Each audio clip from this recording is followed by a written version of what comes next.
तर ऑब्जेक्टिव्हिजम म्हणजे आपल्या ज्ञानेंद्रियांना प्रत्यक्ष जे कळतंय तेवढंच ज्ञान खरं मानायचं. याला म्हणतात ऑब्जेक्टिव्हिजम, वस्तुनिष्ठता. If someone says am I is Avinash Dharmadhikari objectivist, my answer is no. Avinash Dharmadhikari is वेदांती. डोळ्याला दिसणारं विश्व पंचमहाभूतांच्या द्वारा अस्तित्वात येतं. ती पंचमहाभूत आहेत: पृथ्वी, आप, तेज, वायू, आकाश. वेस्टर्न सायन्स, ज्याला फादर ऑफ सायन्स म्हणतात, त्या ॲरिस्टॉटलनी सांगितलं की सारं विश्व 4 घटकांपासून बनतं. ॲरिस्टॉटलच्या 4 घटकात पृथ्वी, आप, तेज आणि वायू आहे, आकाश नाही. ॲरिस्टॉटलला हे आकाश हे तत्व कळलेलं नाही, ते आपल्या ऋषीमुनींना कळले आणि विज्ञानाने ते आता सिद्ध केले. ग्रेटेस्ट ॲस्ट्रोफिजिसिस्ट ही ब्रँचच ज्यांनी निर्माण केली असं सांगितलं जातं, कार्ल सगन नावाचा शास्त्रज्ञ. त्या कार्ल सगननी सांगून ठेवले that ancient Hindus had the best knowledge of time and universe.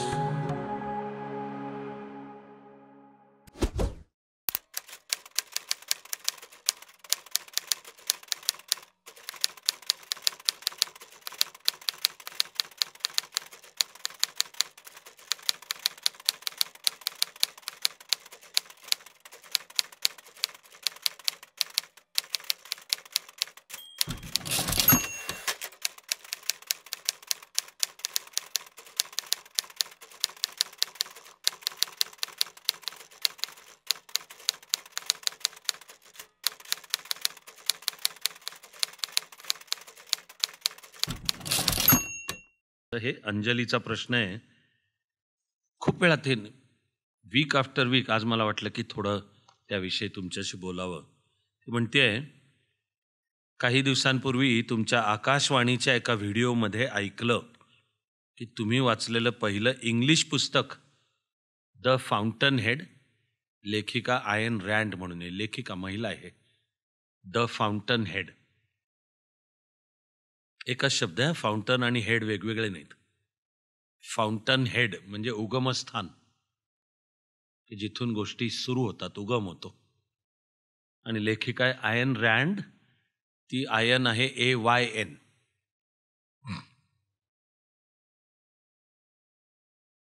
आता अंजलीने विचारलेला प्रश्न आहे, आयन रँडची वस्तुनिष्ठता, ऑब्जेक्टिव्हिजम ही संकल्पना काय आहे असं ती विचारते. बाकी ती म्हणते की मी फाउंटन हेड तिने वाचली आणि आता तिने ॲटलास श्रग्ड वाचायला घेतली. आता याला धरून थोडक्यात सांगतोय. वेळोवेळी माझे TV किंवा रेडिओवर पूर्वी काही कार्यक्रम झाले, आता हल्ली नाहीच होत आहेत. हल्ली आता मला कोण बोलवत नाही. आणि आकाशवाणी तर माध्यम म्हणूनच बहुधा आता मागं पडले. इकडं पुणे आकाशवाणी केंद्र तर फॉर्मली आता बंद पण झालं. काळ पुढे सरकला, टेक्नॉलॉजी. पण जेव्हा केव्हा आकाशवाणी होतं एक महत्त्वाचं साधन, माझे झालेलेच वेळोवेळी. त्याला टॉक शो म्हणतात. की आकाशवाणीवर उदाहरणार्थ सांगतोय, अनेक झालेत. मी आत्ता ह्याला धरूनचं उदाहरण की आठवड्यातनं 2दा, मंगळवार आणि शुक्रवार, माझ्या त्या कार्यक्रमाचं नाव होतं उजळणाऱ्या दिशा, असं त्याचं नाव होतं, उजळणाऱ्या दिशा. आणि दर मंगळवार आणि शुक्रवार मी सुमारे 11-12 मिनिटांसाठी बोलायचो. स्लॉट आहे 15 मिनिटाचा, पण तो आकाशवाणीच्या पद्धतीनुसार सुमारे 2.5-3 मिनिटं जाहिरातींकरता असायची, सुरुवात किंवा शेवट. मधलं सुमारे 12 मिनिटाचं माझं बोलणं असायचं. कल्पना ही की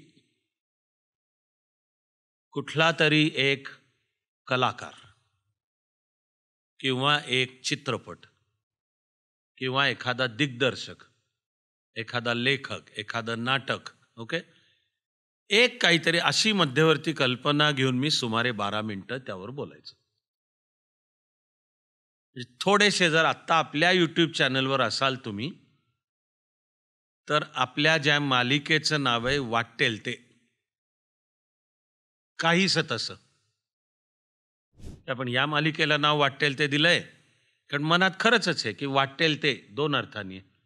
की एक म्हणजे मला वाटेल ते वाटेल मनात काय बोलावं ते 72-73 भाग झालेत त्याचे यूट्यूबवर आहेत आपल्या इच्छेनी आणि आवडीनी जमेल तसं आणि ठरवाल तसं ऐका. असं त्यावेळच्या कुठल्या तरी एका मध्यवर्ती कल्पनेवर मला बोलायचं आहे आणि यूट्यूबचं ब्युटी म्हणतो मी त्याला ही आहे की ज्याला ऐकायचं तो ऐकू शकतो, नाही ऐकायचं तो नाही ऐकू शकत. आपलं भाग्य, मला आनंद आहे त्याचा की हजारो नाही लाखांच्या भाषेत ते ऐकतात लोक. तसा तो होता उजळणाऱ्या दिशा. तसं मी तुम्हाला सहज आत्ता आठवण करून देतो की हिंदी चित्रपटसृष्टीमधला एक असामान्य प्रतिभावान अभिनेता आणि दिग्दर्शक राज कपूर चं हे जन्मशताब्दीचं वर्ष चालू आहे. राज कपूरचा जन्म 1924. मी जर एखाद्या वाट्टेलतेमध्ये बोलायचं ठरलं तर सहज मध्यवर्ती राज कपूर ठेवून मी गप्पा मारीन.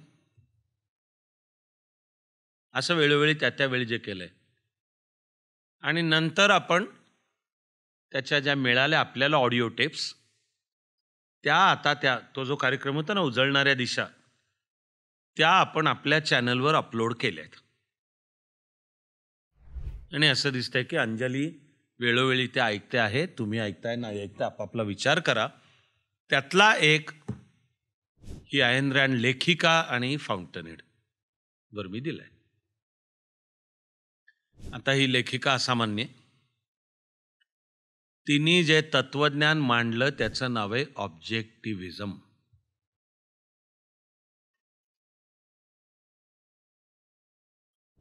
आता त्यातली एका तिच्या ह्या प्रश्नात सुद्धा जे वाक्य आहे जे माझ्या बोलण्यातही आहे फक्त ते मी फाईन ट्यून करतोय, शार्प करतोय वाक्य आणखीन. तिने पण विचारताना म्हणलंय की फाउंटन हेड ही तुम्ही त्या कार्यक्रमात उल्लेख केलाय की मी वाचलेली पहिली कादंबरी. तर मी फाईन ट्यून करतोय की अगदी स्ट्रिक्टली स्पीकिंग पहिली नाही आहे, त्याच्या आधी इंग्लिश वाचन मी भरपूर केलंय. पण जिथपासून असं कॉन्शियसली धडाका चालू झाला एक अशी पहिली फाउंटनहेड. आणि मग पुढे इंग्लिशमधल्या सगळ्या क्लासिक्स, इंग्लिशमधले सगळे एकावन्न लेखक वगैरे असं सगळं करत. अगदी टेक्निकली स्पीकिंग व इंग्लिशमधली पहिली वाचलेली कादंबरी फाउंटनहेड असं नाही आहे. तसं मी इंग्लिश वाचन माझ्या शाळेपासूनही पुढे करत होतो. त्या काळामध्ये गोष्टी असोत, मॅगझिन्स असोत, काही लेखक लेखिका असोत. पण ज्याला म्हणतात इंग्लिशमधले छान शब्द आहेत इन द राईट अर्नेस्ट, तसं ठरवून आणि एक फॉलो मी केला. त्यातली फाउंटनहेड ही प्रेरणादायक कादंबरी आहे. त्या कादंबरीतच तत्वज्ञान पण आहे. मी आत्ता त्याच्यात वेळ देत नाही. अंजलीचा प्रश्न आहे की आयन रँड ज्याला ऑब्जेक्टिव्हिजम म्हणतात तर त्याचा अर्थ काय. तर तेवढा मात्र एकदम सोपा पण करेक्ट अर्थ सांगतोय. तर ऑब्जेक्टिव्हिजम म्हणजे आपल्या ज्ञानेंद्रियांना प्रत्यक्ष जे कळतंय तेवढंच ज्ञान खरं मानायचं, याला म्हणतात objectivism. वस्तुनिष्ठता.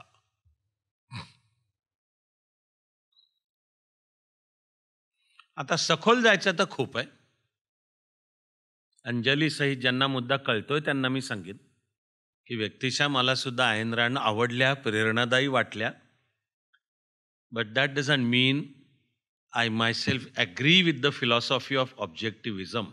In fact, the answer is I don't. आपल्या फिलॉसॉफीचं नाव अध्यात्म आहे. आपल्याला आयन रँडची ॲलर्जी अजिबात नाही, जरूर वाचावी. पण if someone says am I is Avinash Dharmadhikari objectivist, my answer is no. Avinash Dharmadhikari is वेदांती. अंजली अभ्यास करेल तसा तुम्ही आपापला करत राहा. आणि 5 आपली ज्ञानेंद्रिय, डोळे, कान, नाक, जीव आणि त्वचा, तर काय ते ज्ञान यांनीच होतं.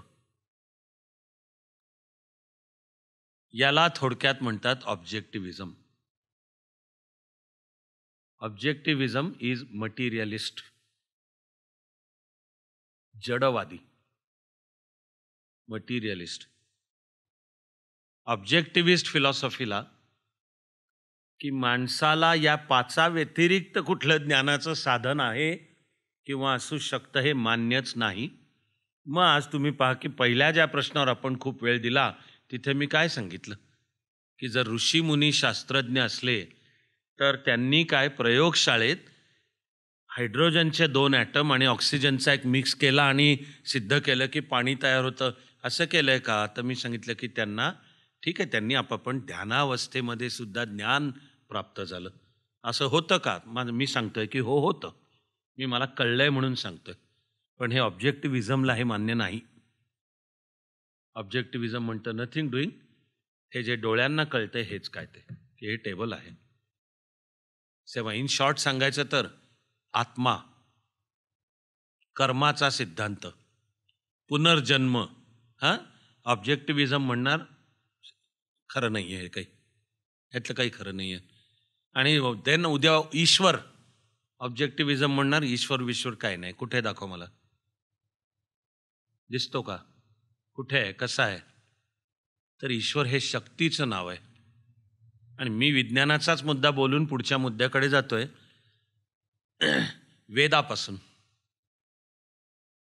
ते भगवद्गीतेपर्यंत सर्वत्र पुन्हा पुन्हा म्हटलंय की ही 5 इंद्रिय हे केवळ ही 5च ज्ञानाचं साधन नाही, तर आपल्या सर्व तत्वज्ञानात कायम म्हटलंय की मन नावाची सुद्धा जी गोष्ट आहे हे ज्ञानाचं साधन आहे. ही जी केवळ 5 ही ज्याला आपला शब्द आहे ज्ञानेंद्रिय, 5 कर्मेंद्रिय आणि 5 ज्ञानेंद्रिय. जसं हे सारं डोळ्याला दिसणारं विश्व पंचमहाभूतांच्या द्वारा अस्तित्वात येतं. ती पंचमहाभूत आहेत: पृथ्वी, आप, तेज, वायू, आकाश. आणि ज्या ऋषीमुनींना मी शास्त्रज्ञ म्हणतोय त्यांनी शोधून काढलं की ह्या प्रत्येकाचा एक गुण आहे.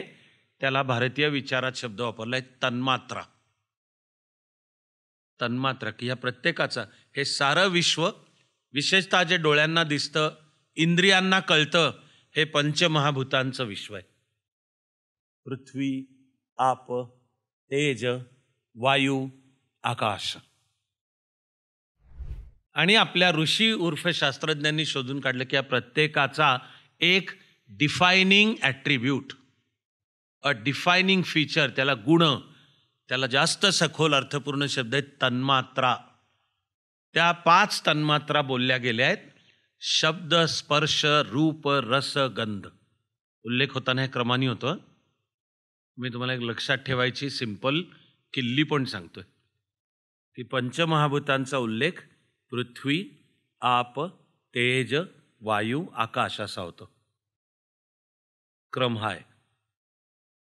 पण पंचतन्मात्रांचा उल्लेख असा उलटीकडनं आहे. मग त्याच्या लक्षात ठेवायची सोपी गोष्ट म्हणजे तो उल्लेख आहे शब्द, स्पर्श, रूप, रस, गंध. पण कोणती तन्मात्रा कोणत्या महाभूताची आहे हा क्रम उलटा आहे.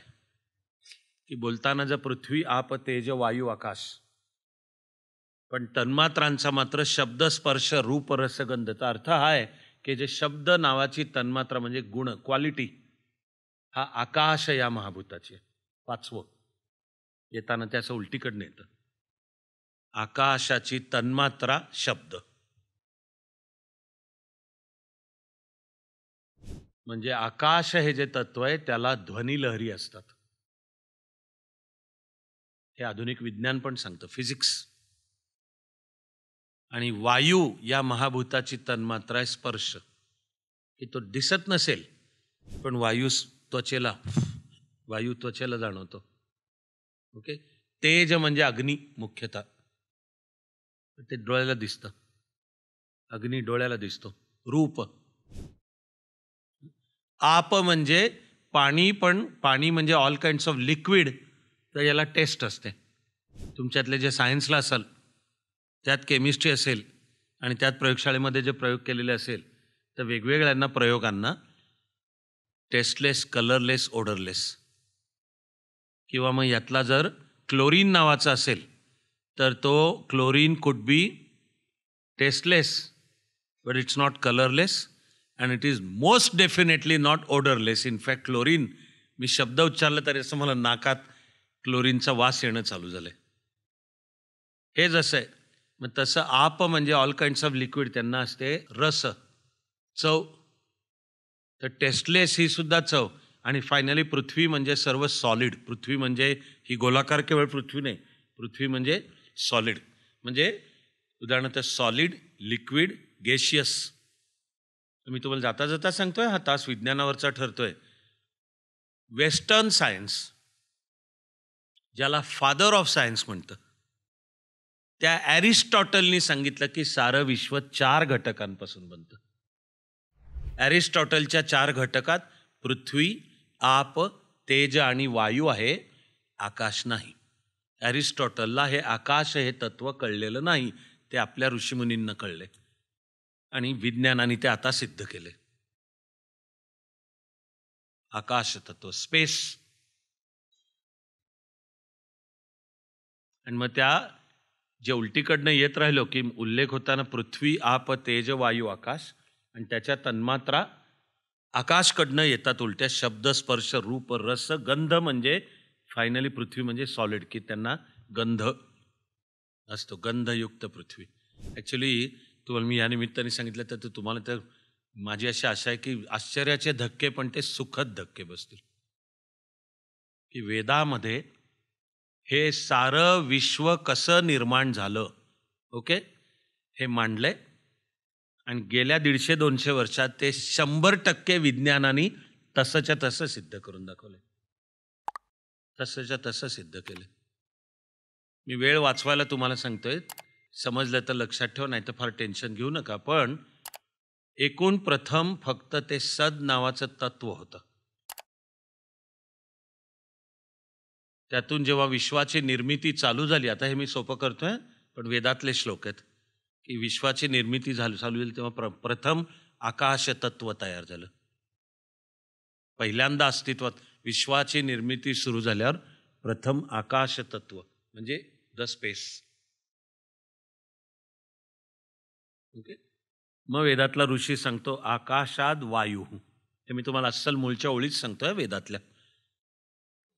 आकाशात वायू म्हणजे त्या आकाश तत्वामध्ये वायू तत्व निर्माण झालं. हां, वायोरग्निही,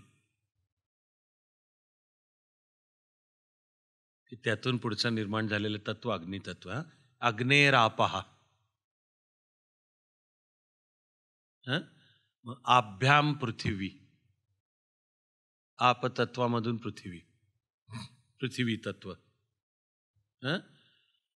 पृथिव्याम औषधया. औषधया म्हणजे वनस्पती सृष्टी. वेदातला ऋषी सांगतोय हा क्रम सांगितल्यानंतर की सजीव सृष्टी जशी आकाराला येऊ लागली तर आधी तयार झाली वनस्पती सृष्टी. आता तुमच्यातल्या कोणाचं फिजिक्स जरी पक्का असेल तर हे सगळं आधुनिक फिजिक्स हे सांगतं. विश्वाची निर्मिती सुरू झाली तेव्हा प्रथम आकाश तत्व. आकाशात वायू, वायोरग्निही, अग्नेरापहा, आभ्याम पृथिव्या, इथपर्यंत. पुढे बायोलॉजी नीट असेल तर बायोलॉजी सांगतं की प्रथम व्हेजिटेबल किंगडम. बायोलॉजीतला शब्द व्हेजिटेबल किंगडम म्हणजे वनस्पती सृष्टी. आणि मग आहे ॲनिमल किंगडम. आधुनिक बायोलॉजी सांगते की त्या ॲनिमल किंगडममध्ये पण जे इव्होल्युशनचं तत्व आहे, ओके, आपला वैदिक विचार हे सांगतो की विश्वाची उत्पत्ती क्रमाक्रमाने उत्क्रांती होत घडत गेली. आधुनिक बायोलॉजी सांगते की प्राणीसृष्टी तयार झाल्यावर पहिल्यांदा आहेत इनव्हर्टिब्रेट्स. इनव्हर्टिब्रेट्स म्हणजे प्राण्यांचे असे प्रकार की ज्यांना पाठीचा कणा नाही. उत्क्रांतीच्या प्रक्रियेमध्ये हा पाठीचा कणा तयार होणे हे उत्क्रांतीच्या प्रोसेसमधला फार पुढचा टप्पा मानला जातो. पण पहिल्यांदा आहे इनव्हर्टिब्रेट्स. उत्क्रांतीच्या मग नंतरच्या टप्प्याचं नाव आहे व्हर्टिब्रेट्स, म्हणजे की ज्यांना तो पाठीचा कणा आहे. आणि त्याच्या उत्क्रांतीचे 5 टप्पे सांगितले जातात. की व्हर्टिब्रेट्स आल्यावर पहिल्यांदा आहे पायसेस, म्हणजे मासे, जलचर प्राणी, मासे. मग आहेत ॲम्फिबियन्स, हा बायोलॉजीतला शब्द आहे. ॲम्फिबियन म्हणजे उभयचर, आपला त्याला भारतीय शब्द आहे उभयचर, म्हणजे ते पाणी किंवा जमीन दोन्हीकडे जगू शकतात. बेडकं, कासव, कासव. मग आहेत रेप्टाईल्स, सरपटणारे प्राणी. आजच्या तारखेला मुख्यतः नाग, साप, पाली, भिंतीवरच्या पाली, आणि प्राचीन काळातले डायनॉसॉर वगैरे, हे सगळे त्या रेप्टाईल कॅटेगरीत येतात, सरपटणारे प्राणी. मग आहेत एव्ज, म्हणतात त्याला बायोलॉजीत AVES. एव्ज म्हणजे पक्षी मुख्यतः, एव्ज.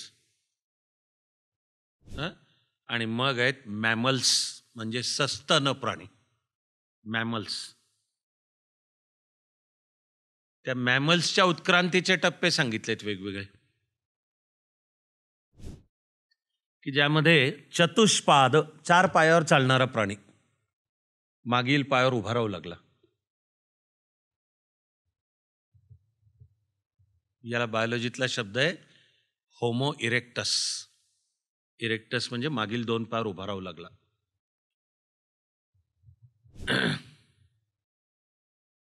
आणि उत्क्रांतीचा वेग तो 2 पायावर उभा राहू लागल्यामुळे वाढला.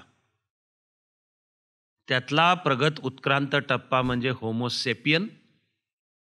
आणि आता जे आपण सगळे आहोत हे त्यातलाही आणखीन उत्क्रांत, ज्याला आत्ताचं नाव आहे होमोसेपियन सेपियन. डबल वापरतात. सेपियन शब्दाचा अर्थ आहे थिंकिंग. होमोसेपियन म्हणजे द थिंकिंग स्पीसीज, म्हणजे ब्रेनची वाढ. माणसाच्या माणूसपणाचं बायोलॉजीतलं सुद्धा the most important feature is brain, म्हणजे ॲबिलिटी टू थिंक. तुम्हाला मी हे सांगायला एकदम शास्त्रशुद्ध वेळ का घेतला याचं कारण आहे, आता मी तुम्हाला भारतीय विचारातल्या दशावतारांची आठवण करून देणार आहे. जर लक्षात असले, माहिती असले, आपल्या तत्त्वज्ञानात दशावतारांची संकल्पना आहे. आता आणा डोळ्यासमोर की काय आहेत. पहिला अवतार मासा आहे, दुसरा अवतार कासव आहे, कच्छ. तिसरा अवतार वराह आहे, प्राणीसृष्टी.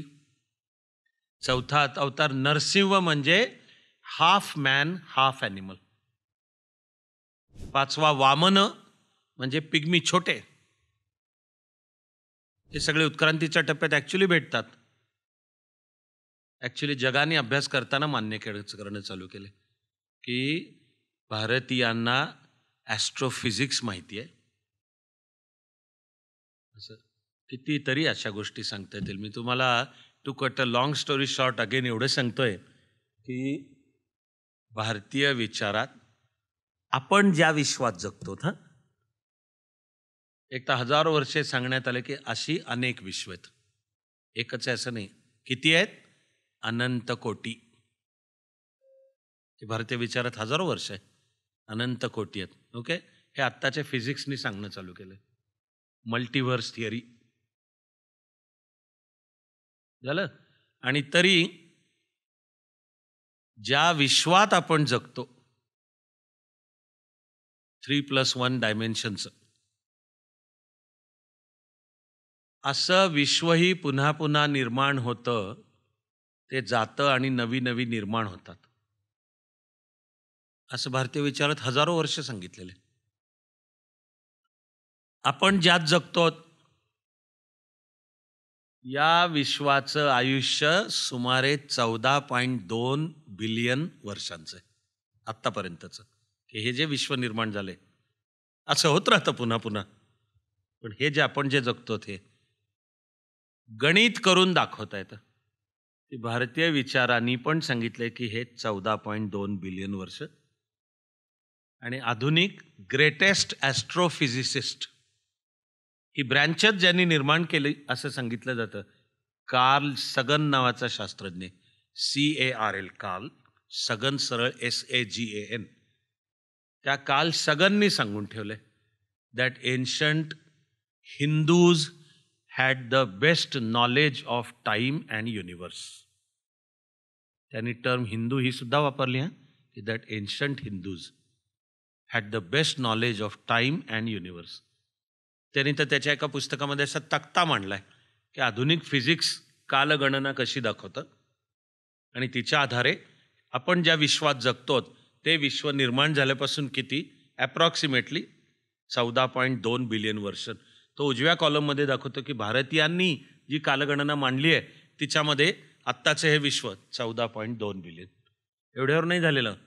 आपले ऋषीमुनी सांगतात की या विश्वाची 14 मन्वंतरं असतात. कालगणनेत सांगितले मन्वंतर एक कालखंड. ओके, आत्ता आपण त्यातल्या 6व्या मन्वंतरात जगतो. त्यांनी 14ची नावं सांगितली आहेत. आपण ज्याच्यात जगतो त्याला नाव ठेवलंय वैवस्वत मन्वंतर. अशी त्यांनी नावं ठेवलीत. आता ही अजब कालगणना आणि लाखो नव्हे कोट्यवधी वर्षांची. मी नाईलाज आणि प्लस भारतीय संस्कृतीवर ज्या तऱ्हेने अभद्र आणि अशास्त्रीय सतत हल्ले होतात आणि आपल्यालाही अक्कल शिकवली जाते, म्हणून नाईलाजाने सांगते की बायबलमध्ये पृथ्वी चपटी आहे, सपाट आहे, आणि ती इसवी सन पूर्व 4004 मध्ये निर्माण झाली. आणि ख्रिश्चॅनिटीमध्ये ह्यापेक्षा वेगळं म्हणणाऱ्यांना खांबाला बांधून जाळून मारण्यात आलेले, की जे म्हणायला गेले नाही पृथ्वी गोल आहे, जे म्हणायला गेले नाही लाखो वर्षापूर्वी निर्माण झाली. आणि तो सगळा विचार भारतात आहे, हजारो वर्ष आहे. कधी कोणाला असा काही विचार मांडण्याबद्दल खांबाला जाऊन माळलंय किंवा सोळावर लटकवलाय हे नाहीच आहे भारतीय संस्कृतीची पद्धत. त्यामागे अध्यात्म विचारच विज्ञाननिष्ठ आहे. अंजलीच्या प्रश्नाच्या निमित्ताने मी काय सांगतोय, while I appreciate ion Rand, I respect, I find her inspiring, I am not sorry, I don't agree with the essence of her philosophy, objectivism. The world, the universe, and our life is not material alone. It's not just materialist. Yes, it is materialist, but much beyond that. तर मी तुम्हाला मगाशी जेव्हा ह्या मुद्द्यापर्यंत आलो होतो की आत्ता कुठे आधुनिक विज्ञानाने त्यातली सायकॉलॉजी, त्यातली सुद्धा ब्रेनचा अभ्यास करणारी बायोलॉजीची ब्रँच, तिचं नाव आहे न्यूरोसायन्स, तिने आत्ता कुठे म्हणणं चालू केलंय की पंच ज्ञानेंद्रियांव्यतिरिक्त मन हे सुद्धा ज्ञानाचं 6वं साधन आहे. आत्ता कुठे? हे वाक्य वेदात आहे, हे वाक्य वेदात आहे, हे सांगतोय मी. ओके, आणि वेदात आहे म्हणून श्रीकृष्णांनी अर्जुनाला जी गीता सांगितली त्यात आहे. गीतेच्या 7व्या अध्यायात आहे. गीतेच्या 7व्या आणि 15व्या अध्यायातले अर्धी ओळे, मनःषष्ठानी इंद्रियाणी. सरळ सरळ त्याचा अर्थ आहे मन हे 6वं ज्ञानेंद्रिय आहे. असं वेदापासून भगवद्गीतेपर्यंत आणि पुढेही ज्यांना कोणाला कळले, माझाही नम्र दावा आहे की मलाही कळलंय. दावा मोठा आहे म्हणून तो नम्रतेनेच सांगायचा असतो. मुद्दा एकदम प्रचंड मोठा आहे, पण जरा मला नम्रपणेच, पण मला माझं म्हणणं मला कळलंय तेवढं सांगतोय. असं सगळं अंजलीच्या ह्या प्रश्नांच्या निमित्ताने.